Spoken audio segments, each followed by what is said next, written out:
du président américain, ou est-ce qu'au contraire, il y a un enjeu à répondre et à ne pas laisser passer certaines choses? Mais comment est-ce qu'en tant que responsable politique, on réagit à ça sur le moment? Je ne sais pas si vous avez des enfants. Non. Vous en aurez.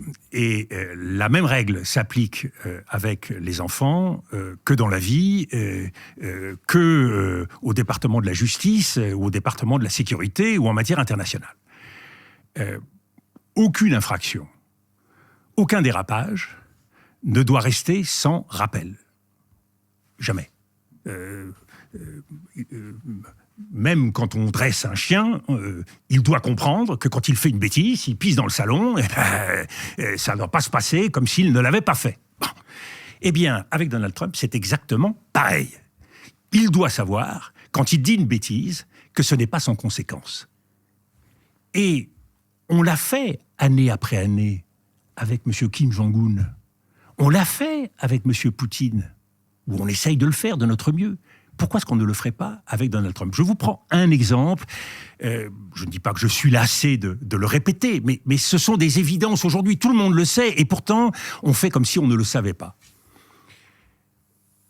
À Gaza, Benjamin Netanyahou, le gouvernement israélien, est intervenu. Nous avons une situation aujourd'hui que nous pouvons évaluer à plusieurs dizaines de milliers de morts, plus de 40 000, 50 000, un véritable drame. Et nous avons vu, avec les libérations d'otages, et je souhaite une chose, c'est que ces libérations puissent être poursuivies jusqu'à la fin, que les déclarations de Donald Trump ne mettront pas en péril les 2 étapes de libération d'otages. Nous savons que la politique qui a été menée n'a pas donné les résultats escomptés. Je l'ai dit depuis le 7 octobre. C'est-à-dire, l'usage de la force ne permettra pas d'éradiquer seul le terrorisme du Hamas. Nous nous retrouvons dans une situation où, et c'est très choquant, très douloureux, nous voyons le Hamas parader à chaque libération avec des habits rutilant neufs, de jeunes recrues en voiture, en voilà. Et donc, très naturellement, on entend M. Benjamin Netanyahou nous dire mais peut-être que ce processus n'ira pas jusqu'à son terme, et en tout état de cause, Israël se réserve le droit et l'utilisera de repartir au combat pour éradiquer le Hamas. Mais ce qui n'a pas marché la première fois, je rappelle, nous sommes à la énième guerre à Gaza, ne marchera pas plus la fois nouvelle. Pourquoi? Parce que nous savons tous que tant qu'il n'y a pas une solution politique, il ne peut pas y avoir de solution sécuritaire. Donc la logique sécuritaire, elle ne peut pas régler le problème de Gaza.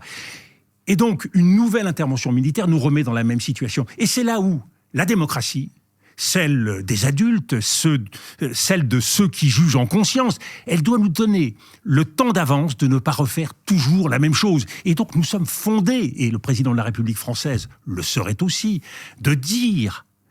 Et j'ai entendu Jacques Chirac le dire à George W. Bush dans son bureau, puisque George W. Bush disait à Jacques Chirac « Ah, vous, Jacques Chirac, qui connaissez bien le Moyen-Orient, dites-moi si le Liban, les Palestiniens... » Et Jacques Chirac expliquait pédagogiquement à George Bush. Et là, c'est pareil. Il faut, sans se lasser, expliquer à Donald Trump que les mêmes causes produisent les mêmes effets. Et il faut enrôler tous ceux qui sont de notre avis, tous ceux qui ouvrent les yeux, à la fois dans la région, pour construire une alternative à cela. Et le cas échéant, il faut être capable de donner l'exemple, et c'est pour ça que je pense que la création, la reconnaissance par la France et par l'Europe d'un État palestinien, c'est un moyen d'obliger tout le monde à ouvrir les yeux, puisqu'on voit bien que la grande bataille, la course qui est désormais ouverte au Proche-Orient, c'est comment Israël, comment Benjamin Netanyahou pourra éviter de créer cet État palestinien. Quitte à jouer la carte de l'absurde, c'est-à-dire de la Riviera à Gaza. Donc on voit votre point de vue sur la façon de répondre à Trump. Sur la question du Moyen-Orient, on l'a vu, il y a des questions importantes qui se jouent ici. J'ai revu forcément en préparant cette interview votre intervention en 2003 à l'Organisation des Nations Unies au sujet de l'intervention potentielle en Irak. Vous aviez dit l'option de la guerre peut apparaître a priori la plus rapide, mais n'oublions pas qu'après avoir gagné la guerre, il faut construire la paix. Est-ce que cette phrase vous semble d'actualité sur cette situation actuellement au Moyen-Orient ? Alors, elle est doublement d'actualité. D'abord parce que on est reparti pour refaire la guerre. C'est-à-dire que la saison 1 Gaza laisse présager, quand on écoute Donald Trump et Benjamin Netanyahou, une saison 2. Puisque ça n'a pas marché, pourquoi pas recommencer ? Oui, le Hamas n'a pas été éradiqué comme il avait été annoncé. Le Hamas n'ayant pas été éradiqué, pourquoi ne pas recommencer ? Bon. La paix, construire la paix, qu'est-ce que ça voudrait dire aujourd'hui ? Et c'est la fameuse question du jour d'après. C'est-à-dire qu'une fois qu'on a bombardé, une fois qu'il n'y a plus rien, il faut bien à un moment donné se poser la question de comment reconstruire. À commencer, comment reconstruire politiquement. Quel est l'organe, quelle est l'autorité qui va pouvoir permettre de réguler Gaza. Alors là, il y a plusieurs options qui sont sur la table. Il y a l'idée de donner à l'autorité palestinienne la possibilité de reprendre Gaza. Et vous savez que depuis 2005-2007, cette option a été écartée par la victoire politique du Hamas aux élections de 2007. Il y a une deuxième option qui est celle d'une autorité internationale, l'ONU, avec une force d'interposition qui serait principalement une force d'interposition de la région. On les amènerait à prendre leurs responsabilités, et ça fait un certain sens. Et est-ce qu'on peut y croire à cette seconde option ? Alors la première option, on voit qu'elle est aussi contestée, mais sur la seconde option, sur l'Organisation des Nations Unies, il y a eu un certain nombre de résolutions adoptées sur Gaza, sur Israël, sur la situation au Liban aussi, des résolutions qui ne sont pas contraignantes, qui sont souvent perçues comme avant tout symboliques. Est-ce que l'Organisation des Nations Unies, aujourd'hui, dispose réellement de moyens pour peser dans une situation comme celle-ci ? Très bonne question, qui nous ramène là aussi à l'expérience historique. Il y a plein de raisons de ne pas y croire. Je ne suis pas plus naïf qu'un autre. Je vois bien qu'aujourd'hui, et je me mets à leur place, après le 7 octobre, l'opinion israélienne, le peuple israélien a subi un tel traumatisme qu'il se dit comment est-ce qu'on pourrait vivre, se réveiller ou s'endormir le soir avec à côté des Palestiniens qui à tout moment sont susceptibles de rentrer et de reprovoquer un 7 octobre. On voit bien comment la même méfiance existe du côté d'un certain nombre de pays de la communauté internationale, pays arabes et autres. Mais l'histoire, elle est faite justement de volonté. C'est l'impossible qui se produit régulièrement sur la scène mondiale. Vous croyez que, quand j'ai posé la question à mes arrière-grands-parents ou mes grands-parents, de l'idée qu'un jour nous puissions vivre en paix avec l'Allemagne, vous croyez, eux qui avaient connu toutes les guerres successives, 70, 14, 40, vous croyez qu'ils n'étaient pas sceptiques ? Et c'est là où construire la paix, c'est pas juste quelque chose qui tombe du ciel et qu'on constate à un moment donné. Je vois bien toutes les raisons qui font que c'est difficile. Mais je ne vois pas d'autres raisons d'espérer que de construire la paix. Et c'est ça la tâche d'une génération. Une génération politique, elle est faite pour relever des défis, et les défis de l'impossible. Le défi climatique, honnêtement, vous regardez autour de vous, vous voyez bien que tout le monde a envie de continuer à utiliser les automobiles, les énergies fossiles, forêt, dit l'ami Trump. Tout ça paraît dingue. On n'a à peu près aucune chance d'y arriver. Mais notre honneur, notre responsabilité, c'est de mener le combat. Et donc, non seulement c'est notre devoir, mais en plus il y a quelque chose qui fait que nous n'avons pas le choix. On n'a pas le choix de désespérer. C'est quoi ? C'est qu'il n'y a pas d'ordre international qui ne puisse être fondé sur l'idée de justice. L'ordre de 1945, quand au lendemain du désastre de 1945, la communauté internationale a ouvert les yeux et regardé devant. Elle s'est dit, on va doter le monde d'institutions. On a essayé de construire une gouvernance. Ça a été le système des Nations Unies et le système de Bretton Woods.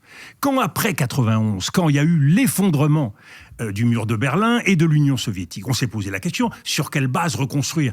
On n'a pas forcément pris le meilleur chemin. Mais aujourd'hui, tout ça s'effondre. Et donc aujourd'hui, il faut refonder. Moi, je fais partie de ceux qui croient que les crises sont autant de devoirs et d'opportunités de reconstruire le monde sur de meilleures bases. Or, le Proche-Orient il faut le reconstruire sur la base de la justice. Je vois bien la quantité de bricoleurs, la quantité de petits génies comme M. Trump qui tout à coup a l'idée, lui, de faire une Riviera, pourquoi pas un casino à côté, etc. Tout ça est absurde. La justice, c'est pas un sentiment, c'est pas une idée qui se bricole, c'est une idée dont on paye le prix. Eh bien, la justice, c'est ce que nous devons aux Palestiniens, c'est la considération et la reconnaissance que nous devons aujourd'hui au Moyen-Orient. Le Moyen-Orient est tiré par le fond, quelles que soient ses richesses, et en dépit de ses divisions, tiré par le fond, et la seule façon de redonner un avenir à cette région, et un avenir à beaucoup de populations et de pays du Sud global, c'est de recroire à nouveau en la parole de l'Occident. Le plus grand défi que nous avons à relever aujourd'hui, c'est ce divorce entre les pays de l'Occident, à commencer par les États-Unis, et les pays du Sud global. Et pour recréer une unité, il nous faut construire un ordre fondé sur la justice. Mais c'est vrai que vous avez parlé de ce traumatisme. Alors, traumatisme en Israël depuis le 7 octobre, avec évidemment le bilan humain et le traumatisme au sein de la population. Traumatisme aussi, évidemment, à Gaza, avec ce bilan humain qui est immense, la situation humanitaire encore en ce moment, les destructions, y compris de bâtiments, qui sont absolument massifs, et les chiffres le montrent. On voit quand même que c'est un enjeu qui est inédit, et j'entends qu'il y a la solution de l'ONU, par exemple, qui se présente notamment. On sait aussi, du coup, ses limites. La question qui revient à nouveau, c'est tout de même la question du poids de la France dans des discussions comme celle-ci. La France, visiblement, n'était pas vraiment dans les discussions pour le cessez-le-feu ces dernières semaines. C'était surtout les États-Unis, c'était le Qatar aussi. Est-ce que la France a réellement un rôle à jouer ? Il y a cette position historique sur la solution à deux États qui est toujours présente, mais sur la situation telle qu'elle est aujourd'hui, est-ce que réellement on a un rôle à jouer ? Alors, vous avez raison. Personne ne nous attend.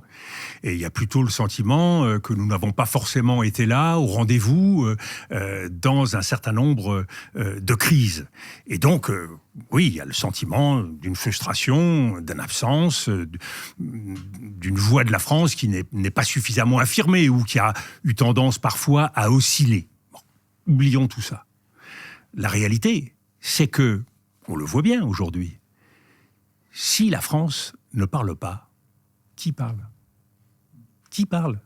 Principalement les États-Unis, aujourd'hui. Non, mais ça, d'accord. Mais face aux États-Unis, face aux crises, si la France ne parle pas, qui parle ?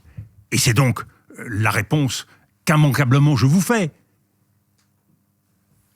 C'est notre devoir. C'est pas quelque chose de négociable. Il n'y a pas à hésiter. C'est la mission qui est celle de la France. Depuis toujours, le général de Gaulle avait fondé la diplomatie française quand il est revenu aux affaires en 1958 sur un triptyque. L'indépendance, parce que pour avoir une voix, encore faut-il que cette voix vous appartienne et appartienne à vous seul. L'idée d'un équilibre, à partir du moment où se formaient des blocs, eh bien, nous ne sommes prisonniers d'aucun bloc.